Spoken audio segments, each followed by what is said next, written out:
Hi everyone, सभी प्यारे बच्चों का अगेन वेलकम करता हूँ वाईटी योर इंग्लिश ट्यूटर पे। शुरू करेंगे आज की क्लास को इस इंफॉर्मेटिव एडिटोरियल के साथ जो पब्लिश हुआ था टाइम्स ऑफ इंडिया में। कार्बन मार्केट के बारे में आप जानेंगे। ग्लोबल वार्मिंग और क्लाइमेट चेंज से जुड़ा हुआ आर्टिकल है। मैं जनरली ऐसे ही आर्टिकल्स लेने की कोशिश करता हूँ जिसमें कुछ नए कॉन्सेप्ट्स आपके सही हों, दिमाग में बैठें और साथ में आप रीडिंग को भी दुरुस्त कर पाएँ। चलिए शुरू करते हैं आर्टिकल को अपने क्विज़ के साथ में। And these are your questions. सारे क्वेश्चंस इसी आर्टिकल पे बेस्ड हैं और क्लास के लास्ट में हमें इनको सॉल्व करना है। कोशिश हमारी हो कि 10 में से 10 नंबर मिल जाएं ताकि आप सीख पाएँ, देख पाएँ क्या आपने सीखा। चलिए शुरू करते हैं। आइए लेक्चर को कुछ नया सीखते हैं।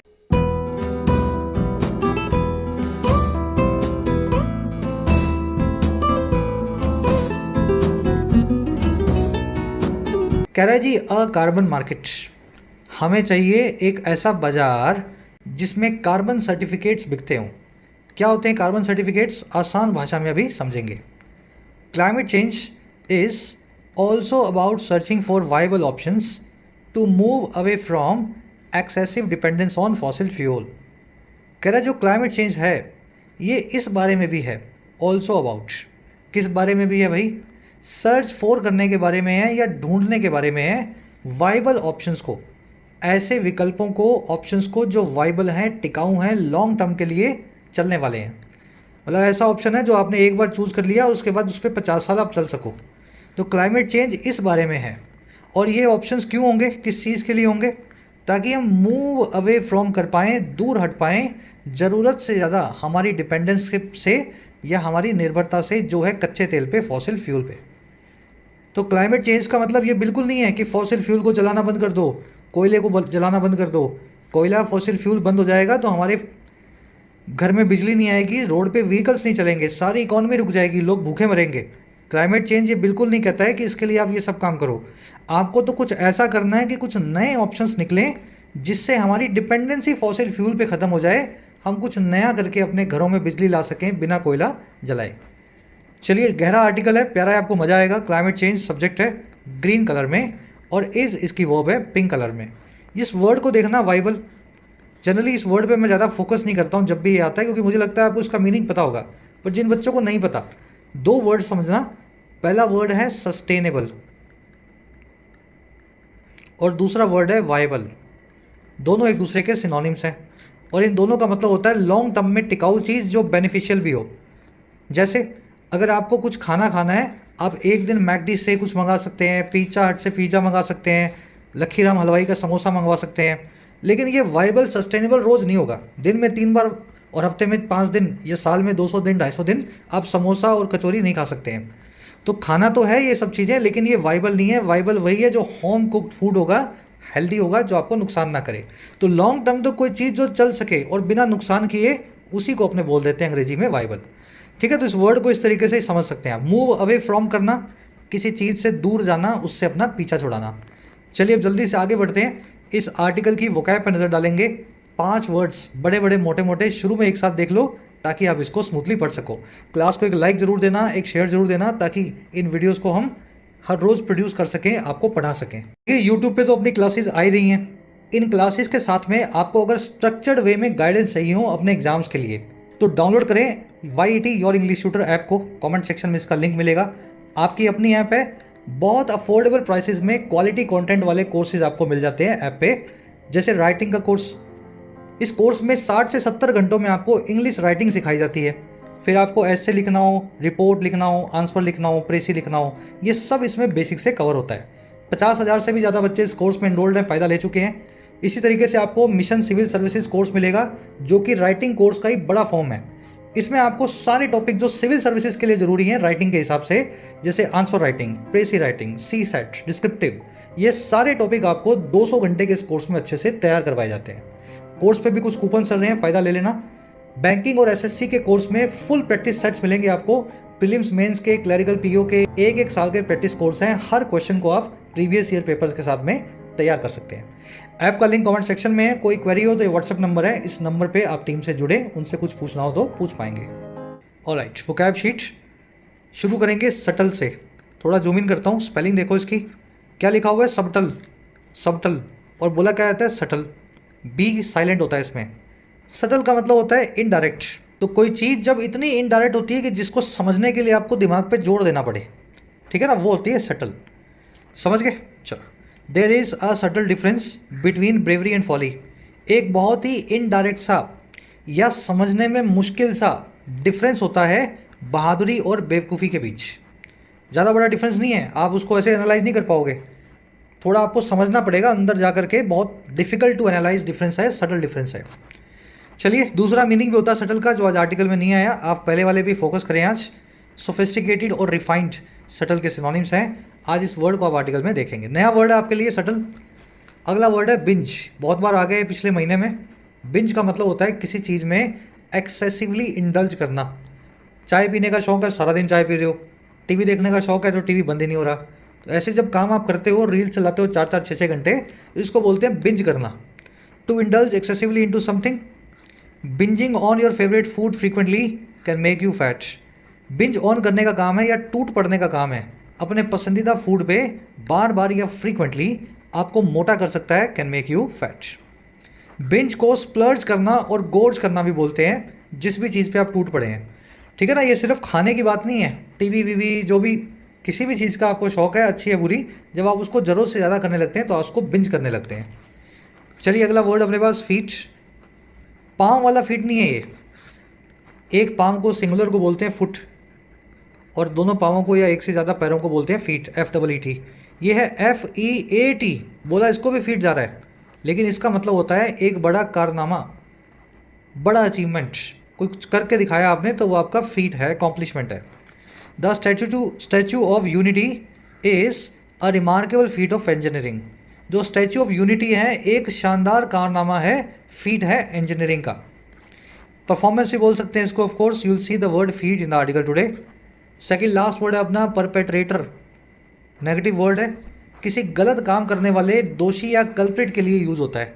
जैसे परपेट्रेटर ऑफ दिस मर्डर, इस मर्डर को करने वाले लोग। परपेट्रेटर ऑफ द रेप, इस रेप को अंजाम देने वाले लोग। तो अ रॉन्ग डूअर या गलत आदमी परपेट्रेटर कहलाता है।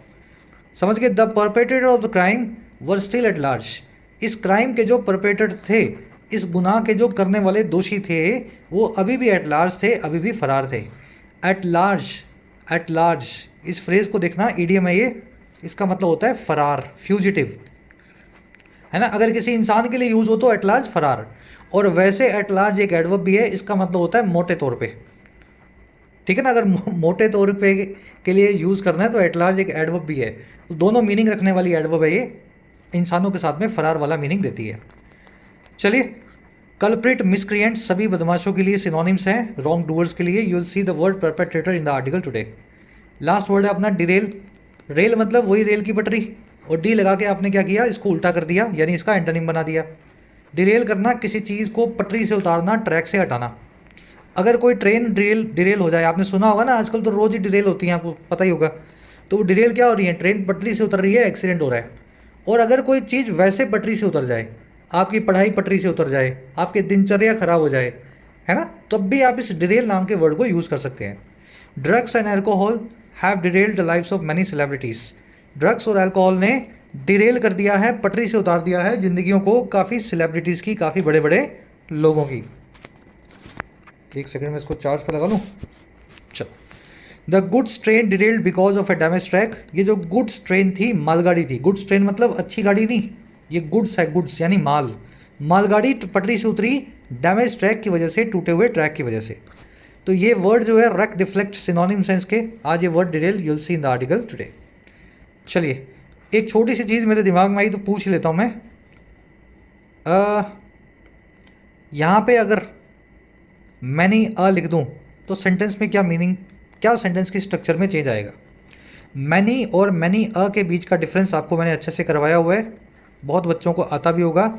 इस केस में मैनी अ लग जाए, इस केस में मैनी अ लग जाए तो सेंटेंस में कौन सी चीज़ को आपको सही करना पड़ेगा, डालना कमेंट्स में। फन फैक्ट है, कुछ बच्चे कमेंट्स में पढ़ेंगे तो आपका कमेंट पता लगेगा उनको आपको आता है या नहीं। चलो, समरी आपको देख आर्टिकल की।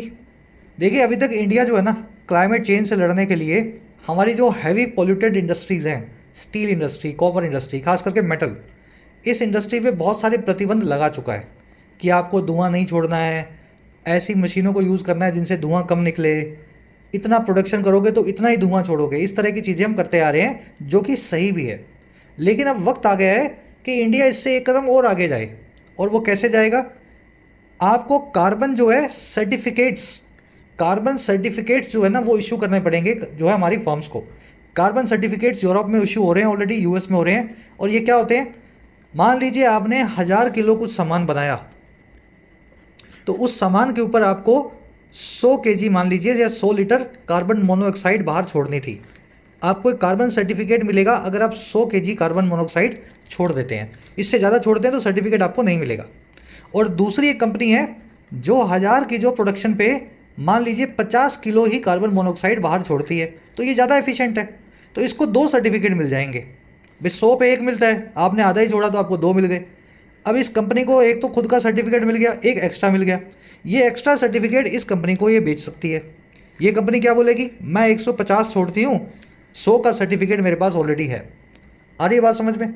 तो जो ज़्यादा एफिशिएंट होगा, जो ज़्यादा से ज़्यादा ग्लोबल वार्मिंग में, समझ गए ना, उससे फाइट करेगी जो कंपनी, उसके पास सर्टिफिकेट सरकार की तरफ से ज़्यादा होंगे और वो सर्टिफिकेट्स बाजार में बिकेंगे उन कंपनीज़ को जो एफिशिएंट नहीं है, जो धुआं ज़्यादा छोड़ती हैं। इससे ओवरऑल हर कंपनी एफिशिएंट होने की कोशिश करेगी लॉन्ग टर्म में। कोई कंपनी नहीं चाहती है कि हर महीने एक सर्टिफिकेट किसी से लेना पड़े और उसको पेमेंट करना पड़े। तो ये सर्टिफिकेट्स का सिस्टम यूरोप से अब इंडिया में आने जा रहा है और इसी के ऊपर आर्टिकल लिखा हुआ है। साथ में आर्टिकल ये भी कह रहा है कि सर्टिफिकेट्स की ये जो सिस्टम है इसको थोड़ा धीरे धीरे लाना। इंडस्ट्री तबाह नहीं होनी चाहिए, देश की इकॉनमी भी बहुत ज़रूरी है, बैलेंस बना करके आपको चलना है। आज की टोन है प्रैग्मेटिज्म, यानी कि व्यावहारिकता की बात कर रहा है, प्रैक्टिकलिटी की। चलिए मोटा मोटा मीनिंग मैंने आपको समझा दिया, आर्टिकल में क्या आएगा। अब शुरू करते हैं इसको। In her budget speech the finance minister dropped a not so subtle hint to heavy polluters. कह रहा है जी अपनी बजट स्पीच में जो फाइनेंस मिनिस्टर हैं निर्मला सीतारमन, उन्होंने ड्रॉप कर दिया। ड्रॉप करना यानी फेंकना या छोड़ना। इन्होंने फेंका या छोड़ा एक ऐसी हिंट को, एक ऐसे इशारे को। और वो इशारा कैसा था? जो नॉट सो सटल था, जो ज़्यादा सटल नहीं था, जो ज़्यादा देखने में मुश्किल नहीं था, आसानी से समझ में आ रहा था। और इशारा था हैवी पोल्यूटर्स को, ऐसी इंडस्ट्रीज़ को जिनसे सबसे ज़्यादा धुआं निकलता है। अब ये कौन कौन सी हैं? Think iron, steel and aluminium. कह रहा है जी सोच लो, आयरन, स्टील और एल्यूमिनियम की बात हो रही है। अच्छा ये इशारा क्या था? डैश के बाद वो इशारा बता रहा है। इशारा ये था कि that it's time to clean up their act, कि वक्त आ गया है कि वो अपने कामकाज को साफ़ सुथरा करें, क्लीन अप करें अपने एक्ट को। क्लीन अप योर एक्ट करना यानी काम को अच्छे से करना, जो गलतियां कर रहे हो ख़त्म करना, है ना, जो चीज़ों की गुंजाइश है उनको पूरा करना। तो ये इन्होंने अपने बजट स्पीच में 3 इंडस्ट्रीज़ के लिए एक हिंट को छोड़ा। फाइनेंस मिनिस्टर सीतारमन की वो है ड्रॉप्ड, द लगा हुआ है, मिनिस्टर के आगे लगना भी चाहिए। हर सरकारी अधिकारी, मिनिस्टर, कोई भी बड़ा ओहदा होता है उसके आगे आप द का इस्तेमाल करते हैं।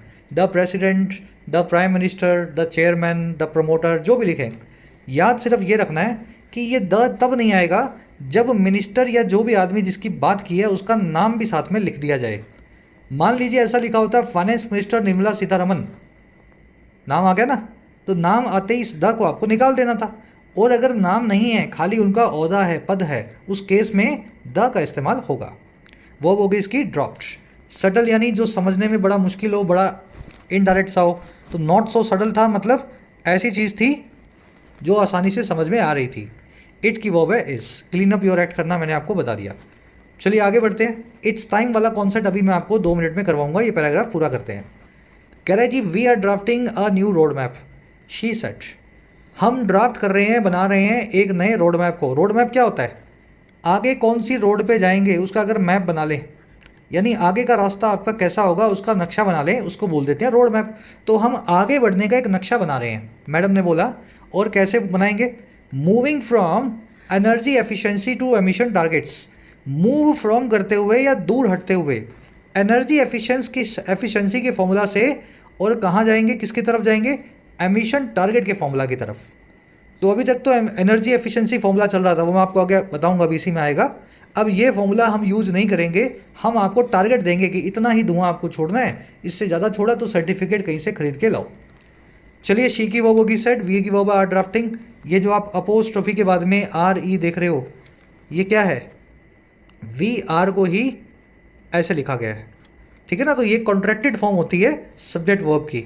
इज को, आर को, हैज़ को इस तरीके से छोड़ छोड़ के लिखा जा सकता है अपोस्ट्रोफी के साथ। चलिए, एमिशन यानी धुआं जो आप छोड़ते हो ना, इंडस्ट्री से निकलता है एक, कार्बन मोनोऑक्साइड, कार्बन मीथेन।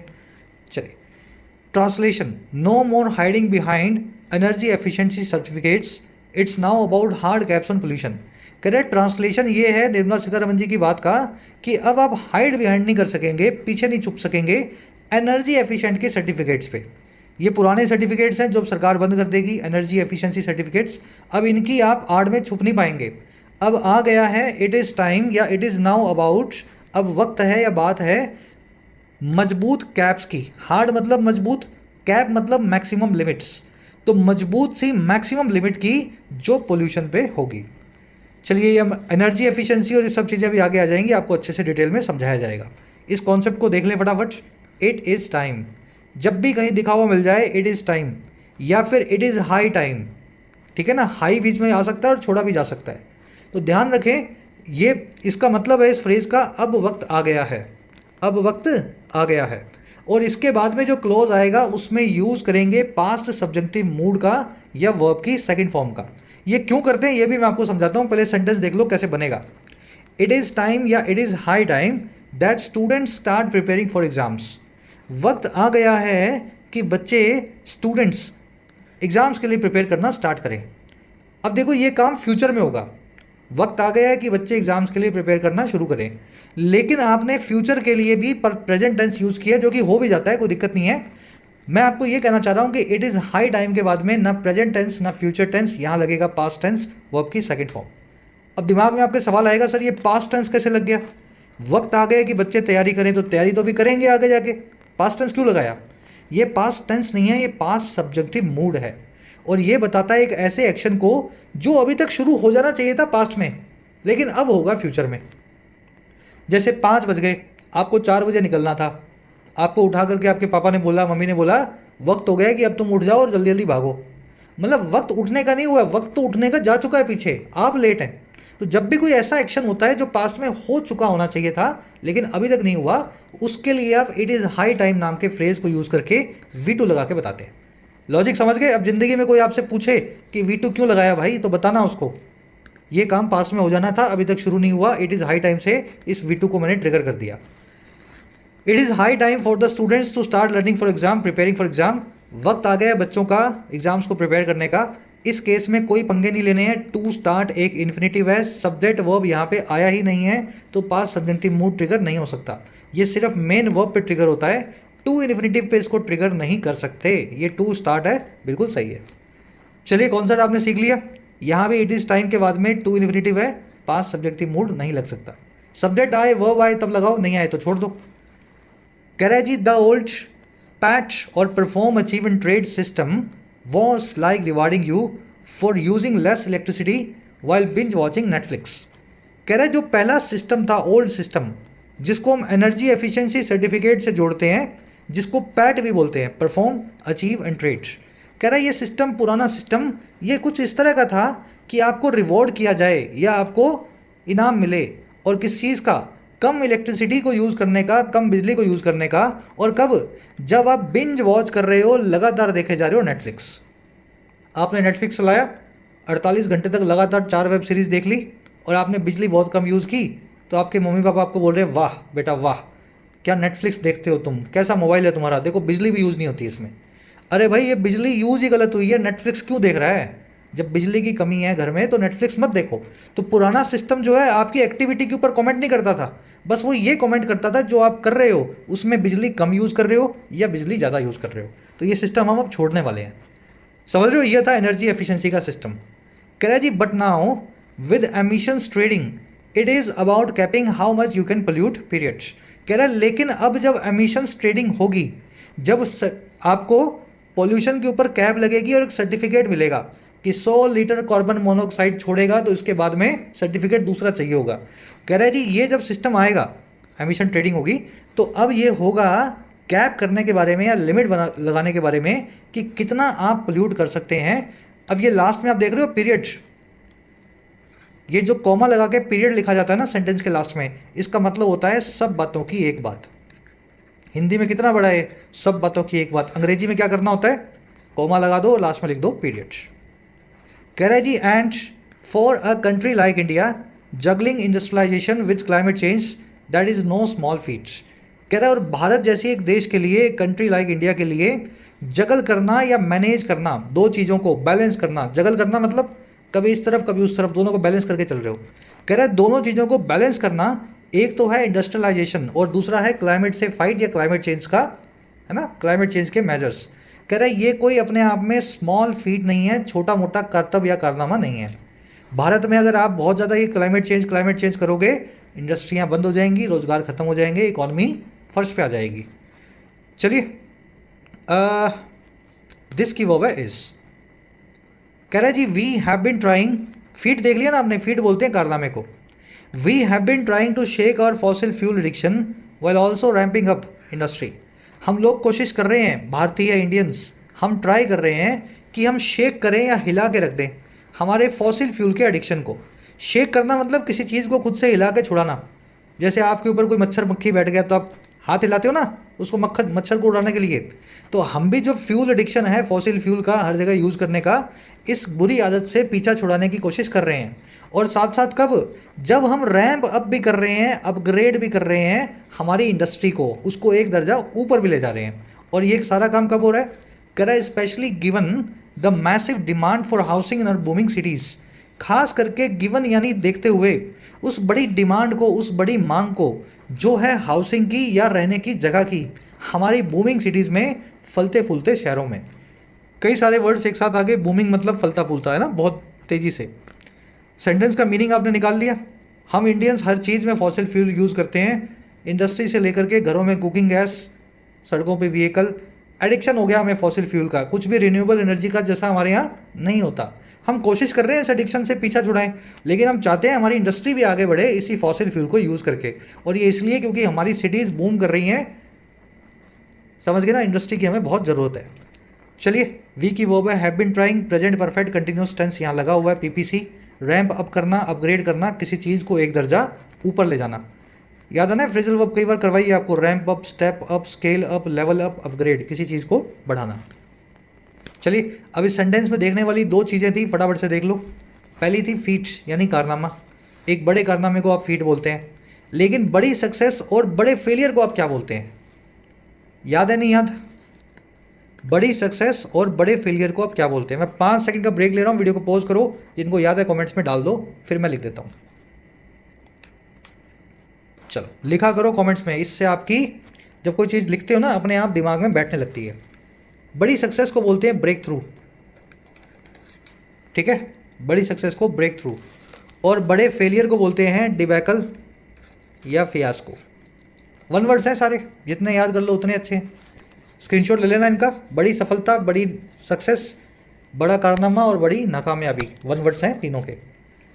चलिए कह रहा है जी India's been on the climate roller coaster for over a decade. भारत रहा है क्लाइमेट के रोलर कोस्टर पे। रोलर कोस्टर क्या होता है, वो झूला नहीं होता, ऊपर गए फिर नीचे आए, फिर ऐसे फिर ऐसे फिर ऐसे फिर ऐसे। कह रहा है भारत भी उस रोलर कोस्टर वाले झूले पे है, उतार चढ़ाव वाले झूले पे है पिछले 10 सालों से क्लाइमेट चेंज को लेकर के। और कैसे, कह रहा है जी launching the PAT scheme in 2012, launch करते हुए परफॉर्म अचीव और ट्रेड वाली स्कीम को 2012 में। Even becoming the world's largest supplier of certified emission reduction units after China, यहाँ तक कि बनते हुए दुनिया का सबसे बड़ा सप्लायर जो है सर्टिफाइड एमिशन रिडक्शन की यूनिट्स का चाइना के बाद। पैट सिस्टम में क्या होता था, देखो समझा देता हूँ मैं आपको। आपके पास एक मशीन है बाबा आदम के ज़माने की 1950 की, कॉटन मिल के अंदर है ना, कॉटन मिल है आपकी। तो सरकार आपकी मशीन को देखेगी और देखेगी कि इस मशीन से 100 kg गैस निकलती है 1 घंटे में, जो कि नहीं निकलनी चाहिए। सरकार बोलेगी इस मशीन से ना आप 70 kg गैस निकालो, इसको अपग्रेड करो, मशीन को नए पुर्जे लगाओ, ग्रीस डालो, है ना, इसको ऐसे यूज़ करो कि इससे एमिशंस कम हो। तो जैसे ही आप 70 kg गैस तक इस मशीन को ले आएंगे, आपको पैट सर्टिफिकेट इशू हो जाएगा, ठीक है। लेकिन सरकार ये भूल गई कि 2024 में जो मशीन मिलती है उसमें से ऑलरेडी 10 kg ही गैस निकलती है। तो आपके पास जो सामान है उसके ऊपर आपको पैट दे देंगे, लेकिन नया सामान लेने के लिए आपको सरकार बाध्य नहीं कर सकती। अब सरकार आपको ये बोलेगी कि हम तो तुम्हें 20 केजी गैस छोड़ने देंगे, तुम 1950 वाली ले आओ या 2024 वाली ले आओ, इसको तुम 2 घंटे चला लेना, इसको तुम 20 मिनट चला लेना, हमें कोई फ़र्क नहीं पड़ता। तो वही वो नेटफ्लिक्स वाला किस्सा है ना। अब आप कौन सा काम कर रहे हो, क्या मशीन यूज़ कर रहे हो, ये भी सरकार देखेगी, ना केवल ये देखेगी कि आपकी मशीन कितनी एफिशिएंट है। तो कह रहे जी भारत ने बहुत रोलर कोस्टर देखा है। पहले पैट सिस्टम पे आया था 2012 में, और चाइना के बाद में सबसे ज़्यादा पैट सर्टिफिकेट इशू करने वाला कंट्री बन चुका था। कह रहा जी but the stakes are higher now. कह रहा लेकिन मामला अब और बड़ा हो गया है, स्टेक्स हायर हो गए हैं। स्टेक्स हायर होते हैं मतलब किसी चीज़ का आकार, किसी समस्या का आकार बहुत बड़ा हो जाता है। कह रहा है with global targets like net zero emissions by 2050 looming, the iron and steel industries huge culprits in green house gas emissions aren't exactly rushing to change. कह रहा है जी इस बड़े से ग्लोबल टारगेट्स के साथ जो है नेट जीरो एमिशंस का, नेट जीरो एमिशंस आपको पता है जितना धुआं हमारी इंडस्ट्री छोड़ेगी उतने ही देश में पेड़ लगे होंगे या रिन्यूएबल एनर्जी से हम भरपाई करेंगे, जीरो होगा नेट। और ये टारगेट है 2050 तक भारत का। कह रहा है इसके लूम करने के साथ ही, इस टारगेट के सर पे मंडराने के साथ ही, जो ये दो इंडस्ट्रीज हैं आयरन और स्टील की, जो कि ह्यूज कल्प्रिट्स हैं, सबसे बड़ी बदमाश हैं, सबसे बड़ी गुनहगार हैं ग्रीन हाउस गैस के एमिशंस में, इन गैसेस को छोड़ने में। कह रहा है ये इंडस्ट्रीज एग्जैक्टली रश नहीं कर रही हैं, जल्दबाजी में नहीं है चेंज को लेकर के। टारगेट तो हमारा 2050 का है। इन दोनों इंडस्ट्रीज़ को ये लगता है अभी तो 25 साल बाकी हैं, धीरे धीरे लाएंगे नई मशीनरी, अभी क्या ज़रूरत है खर्चा करने की। तो ये हमारे स्टेक्स हाई हो गए हैं, हमें ज़बरदस्ती इनसे नई मशीनें मंगवानी पड़ेंगी। इंडस्ट्रीज़ की वो है आंट रशिंग, रश करना, हरी करना, किसी चीज़ के लिए जल्दबाजी करना। कल्प्रिट, मिसक्रिएंट, रॉन्ग डूअर, याद है ना सारे वर्ड्स, गुनहगार के लिए यूज़ होने वाले वर्ड्स हैं, परपेट्रेटर। चलिए कह रहा है so India is exploring its on carbon market, इसलिए भारत एक्सप्लोर कर रहा है अपनी खुद की कार्बन मार्केट को। One that respects our developmental needs while gently nudging industries toward cleaner practices. ये एक ऐसी मार्केट होगी वन जो रिस्पेक्ट करेगी हमारे विकास की ज़रूरतों को। हमें विकास करना है ना, अभी इंडस्ट्री बंद कर दें मान लो धुएं वुएं के चक्कर में, तो इकॉनमी का क्या होगा। तो एक ऐसा कार्बन मार्केट हो जिसमें विकास की जो ज़रूरत है उसकी रिस्पेक्ट हो, और जब हम इसमें जेंटली धीरे से नज कर रहे हों, पुश भी कर रहे हों इंडस्ट्रीज़ को क्लीनर प्रैक्टिस की तरफ और अच्छे है ना कामकाज की तरफ, धीरे धीरे करके आप जो अपग्रेड करो अपने आप को, डेवलप करना ज़रूरी है। इंडिया की वो इज एक्सप्लोरिंग दैट आया है वन के लिए, वन आया है कार्बन मार्केट के लिए, दैट की वो है रिस्पेक्ट्स, नज करना, पुश करना, किसी को हल्का सा कोनी से झटका दे के कहते हो ना आप कभी कि करो करो ये काम करो, है ना, तो नज करते हैं, पुश करते हैं, ये वर्ड ऐसे यूज़ होता है। कह रहे जी unlike the European Union's rigid emissions trading system which might as well be a straitjacket for a developing nation, India's plan is more flexible.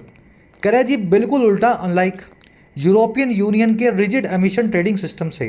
Rigid का मतलब होता है कड़ा, सख्त, जिसमें कोई लचीलापन ना हो, जो एकदम फिक्स्ड हो। कह रहे जी यूरोप का जो कड़ा और सख्त जो सिस्टम है एमिशंस ट्रेडिंग का, उससे बिल्कुल उल्टा। और कह रहे हैं सिस्टम कौन सा है, which might as well be a straitjacket, जो जरूर ही होगा एक straitjacket. Might as well, इस फ्रेज को देख लेना, माइट एज वेल का मतलब होता है जरूर ही, जो जरूर ही होगा एक स्ट्रेट जैकेट या एक रेस्ट्रिक्शन या पाबंदी एक डेवलपिंग नेशन के लिए, भारत जैसे विकासशील देश के लिए। कह रहे हैं इससे बिल्कुल उल्टा, हमारा प्लान क्या है, हम फ्लेक्सिबल हों, थोड़े लचीले रहें।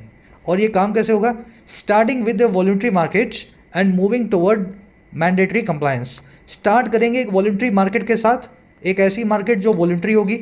कार्बन सर्टिफिकेट एक की जगह 2 ले लो, 3 ले लो, 4 ले लो, कितना कम धुआं करोगे उतने सर्टिफिकेट ले लो, और धीरे धीरे मूव करेंगे हम एक मैंडेटरी कंप्लायंस की तरफ।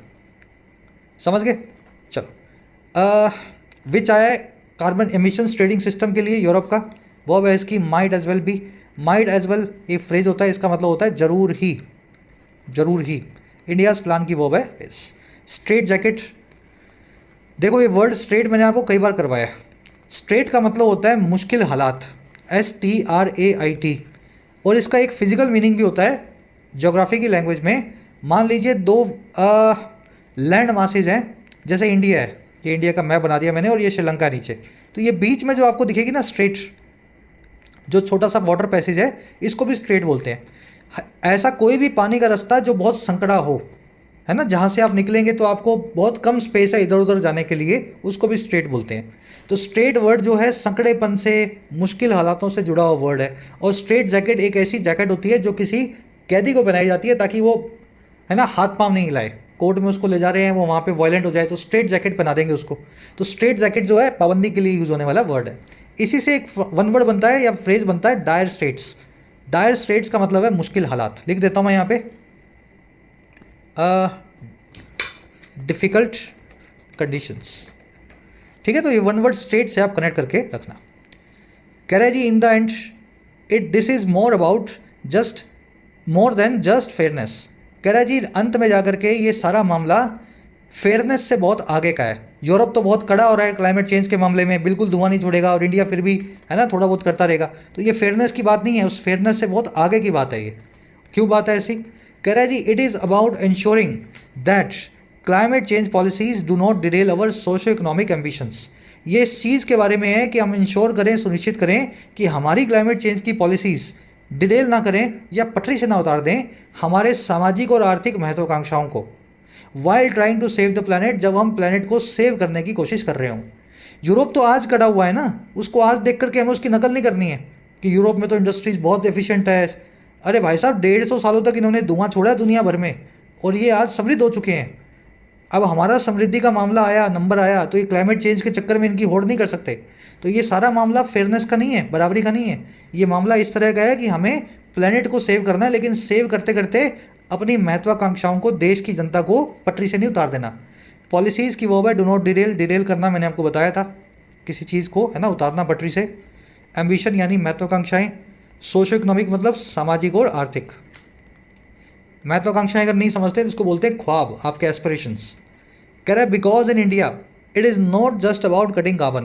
कह रहे हैं क्योंकि भारत में ये मामला सारा सिर्फ कार्बन को कट करने का नहीं है, धुएं को कम करने का नहीं है। It is about keeping the lights on too. ये हमारे सर्वाइवल का मामला भी है, हमारे एग्जिस्टेंस का मामला भी है। To keep the lights on, to keep the lights on. मान लीजिए किसी इंडस्ट्री के पास कोई फैक्ट्री है जहाँ पे उनको पैसा चाहिए होता है रोज़, है ना, अपने मशीनों को चलाने के लिए। किसी दिन उनका सारा पैसा चला जाए तो उनकी मशीनें भी नहीं चल पाएंगी। समझ पा रहे हो आप? मान लीजिए उनको 50 लाख रुपए के रोज़ रॉ मटेरियल चाहिए होता है, बिजली का खर्चा आता है, तब उनकी मशीनें चलती हैं और फिर वो आगे जाके माल बेच के पैसा कमाते हैं। लेकिन किसी दिन उनके पास इतनी वर्किंग कैपिटल भी ना हो सुबह में कि उनकी मशीनों को वो चला सकें, तो वो कीप द लाइट्स ऑन भी नहीं कर पा रहे हैं। फैक्ट्री में ताला लग जाएगा, लाइट्स भी बंद हो जाएंगी।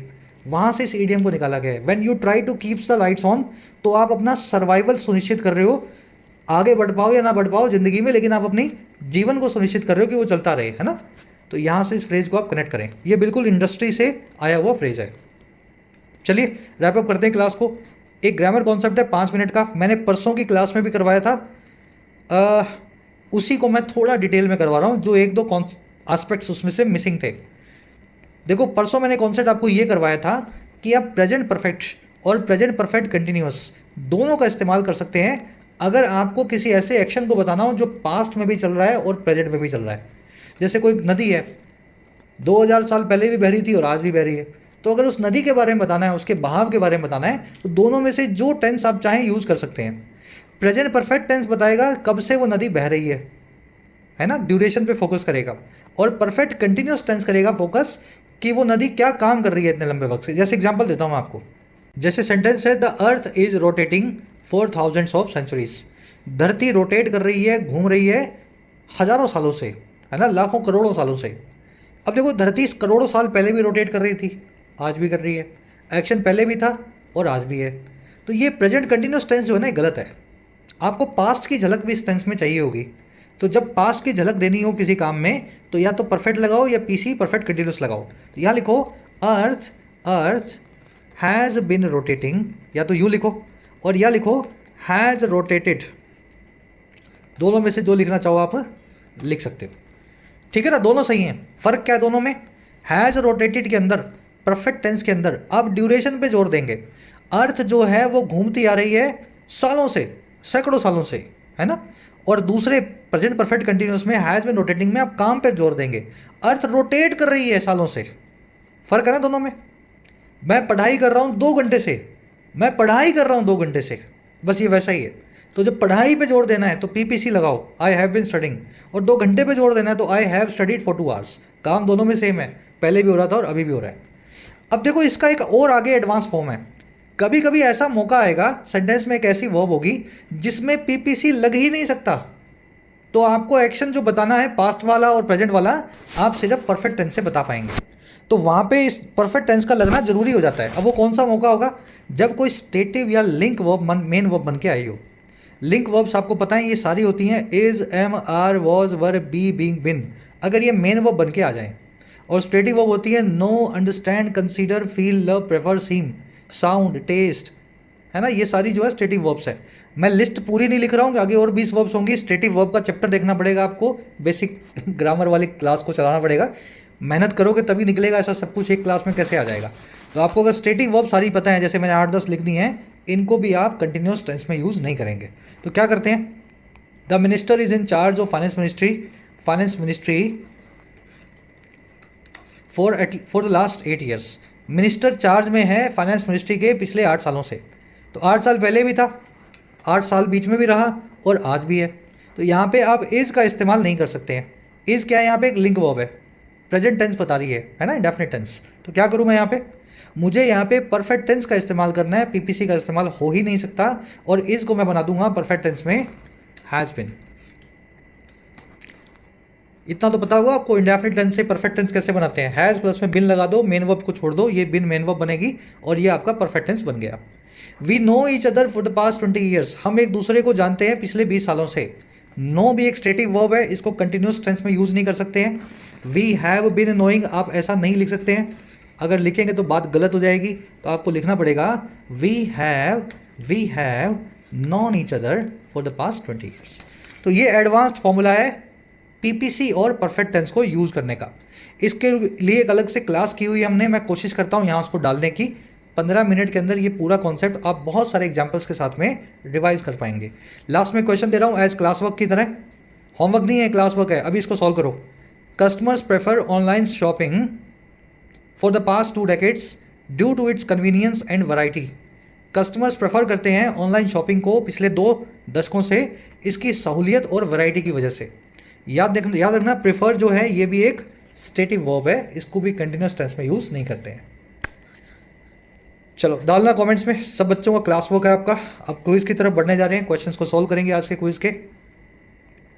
चलिए फर्स्ट क्वेश्चन क्या कह रहा है हमारा, कह रहा है जी इस आर्टिकल में रिलेशनशिप को कैसे देखा गया है भारत के क्लाइमेट चेंज की पॉलिसीज और हमारे सामाजिक और आर्थिक महत्वाकांक्षाओं के, दोनों के बीच में क्या रिश्ता है, क्लाइमेट चेंज और हमारे एम्बिशंस ख्वाबों में क्या रिश्ता है। ट्राई दो एक बार खुद से, प्रीलिम्स लेवल का क्वेश्चन है, बहुत इजी है।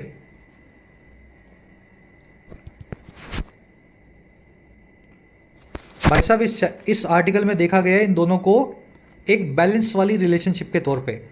हमें एक बैलेंस बनाना है दोनों के बीच में, हमारे समझ गए ना, ख्वाब भी खत्म नहीं होने चाहिए और क्लाइमेट चेंज से भी हमें फाइट करते रहना जितना पॉसिबल है। डेलिकेट सा बैलेंस है जहां दोनों को मैनेज किया जाएगा केयरफुली कि किसी का भी नेगेटिव इम्पैक्ट ना हो।